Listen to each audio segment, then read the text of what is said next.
ഉത്തരേന്ത്യയിൽ മഴക്കെടുതി രൂക്ഷം. അസമിലെ പ്രളയത്തിൽ മരണസംഖ്യ 65 ഉയർന്നു. ബീഹാറിൽ ഇടിമിന്നലേറ്റ് 12 പേർ കൂടി മരിച്ചു. മുംബൈയിൽ ട്രെയിൻ വ്യോമഗതാഗതം തടസ്സപ്പെട്ടു. പ്രളയക്കെടുതി രൂക്ഷമായ അസമിൽ 24 മണിക്കൂറിനിടെ 3 കുട്ടികളടക്കം 8 പേർ കൂടി മരിച്ചു. ഇതോടെ 3 ആഴ്ചയായി തുടരുന്ന പ്രളയത്തിൽ ആകെ മരണം 66ആയി. 22 ലക്ഷം ജനങ്ങളെയാണ് കെടുതികൾ ബാധിച്ചത്. ഉത്തരാഖണ്ഡ്, ഹിമാചൽ പ്രദേശ് എന്നീ സംസ്ഥാനങ്ങളിൽ ശക്തമായ മഴയ്ക്കും മണ്ണിടിച്ചിലും സാധ്യതയുള്ളതിനാൽ ജാഗ്രതാ മുന്നറിയിപ്പുണ്ട്. UP, ബീഹാർ എന്നീ സംസ്ഥാനങ്ങളിലും ഇന്ന് ഓറഞ്ച് അലർട്ട് പ്രഖ്യാപിച്ചു. ജമ്മു കാശ്മീരിലെ പൂഞ്ചിലുണ്ടായ മണ്ണിടിച്ചിലിൽ റോഡ് ഗതാഗതം പൂർണ്ണമായി തടസ്സപ്പെട്ടു. ബീഹാറിൽ കഴിഞ്ഞ 10 ദിവസത്തിനുള്ളിൽ 40-ലേറെ പേർക്കാണ് ഇടിമിന്നലേറ്റ് ജീവൻ നഷ്ടമായത്.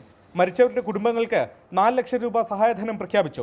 മുംബൈയിൽ രാത്രി പെയ്ത തീവ്രമഴയിൽ പലയിടത്തും വെള്ളക്കെട്ടുണ്ടായി. മധ്യ റെയിൽവേയുടെ സബർബൻ സർവീസുകൾ രാവിലെ തടസ്സപ്പെട്ടു. നിരവധി വിമാനങ്ങൾ വഴിതിരിച്ചുവിട്ടു.